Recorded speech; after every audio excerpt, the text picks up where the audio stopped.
Welcome back to my channel. I am Abhishek. Chapter 20 mensuration कर रहे हैं और आज हम चैप्टर 20 मेंसुरेशन का क्वेश्चन नंबर 9 करेंगे एक्सरसाइज 20B का। एक्सरसाइज 20B के हमने 8 क्वेश्चन ऑलरेडी कंप्लीट कर लिए हैं। सारी वीडियोस चैनल पे हमने अपलोड कर दी हैं, आप जाके देख सकते हैं। तो स्टार्ट करते हैं क्वेश्चन 9 से। A solid cone of height 8 centimeter and base radius 6 centimeter is melted and recast into identical cones, each of height 2 centimeter and diameter 1 centimeter. Find the number of cones. तो देखो ये तो आसान है, इस टाइप के हमने क्वेश्चन किए हैं जहाँ पे रिकास्ट किया जा रहा है। एक सॉलिड कोन है, ठीक है। सॉलिड कोन की जो मेरे को हाइट दे रखी है वो कितनी दे रखी है, 8 सेंटीमीटर। तो लेट सपोज इसकी हाइट कितनी दे दी, 8 सेंटीमीटर। और रेडियस कितना दे दिया इस सॉलिड कोन का, मेरे को रेडियस दे दिया है कितना, 6 सेंटीमीटर। ठीक है, 6 सेंटीमीटर इसकी रेडियस दे दी मुझे। और ये मेल्ट किया जा रहा है, recasted into identical cones, each of height 2 centimetre and diameter 1 centimetre. तो ये छोटा कोन है, छोटे कोन में कर रहा है। Find the number of cons.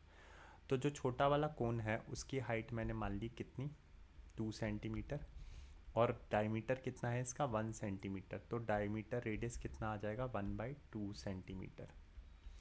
अब नंबर ऑफ कोन्स आपको बताना है, तो मेल्ट करते हैं तो वॉल्यूम इक्वेट करते हैं। तो volume of bigger cone will be equal to volume of smaller cone, right. लेकिन वॉल्यूम कितने smaller cone, n number of smaller cone. तो n number of smaller cone, अब ये कितने निकलेंगे, n क्या है यहाँ पे, n is the number of small cones. यहाँ पे लिख लो n is the number of cones, right, number of cones है। और ये किसके बराबर होंगे, छोटे वॉल्यूम, छोटा वाला जो कोन है उसके बराबर होंगे, आइडेंटिकल कोन्स है। ठीक है, या तो आप इसको v डैश मान लो और इसको v मान लो।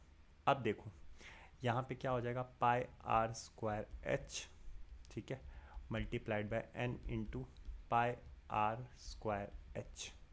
ठीक है, अगर मैं देखूँ तो ये पाई से तो पाई पहले ही काट लो, और ये रेडियस हो गई 8 सेंटीमीटर, फिर से 8 और मल्टीप्लाइड विद, सॉरी रेडियस आपकी कितनी है, 6 दे रखी है तो 6 कर लो इसको, 6 हो गई रेडियस 6 और हाइट 8 इंटू n, और रेडियस कितना है 1/2 इंटू 1/2 इंटू हाइट 2।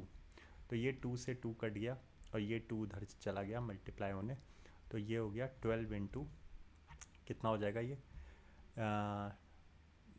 6 6 36 इंटू 16 कर लो, या 12 इंटू 48 कर लो। This will be answer.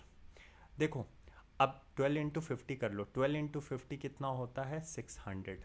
ठीक है, 600 में 24 कम कर लो तो आंसर कितना आ जाएगा, 576। सो नंबर ऑफ कोन्स जो आएगा वो आ जाएगा 576। This will be the answer. I hope आपको ये समझ में आया होगा।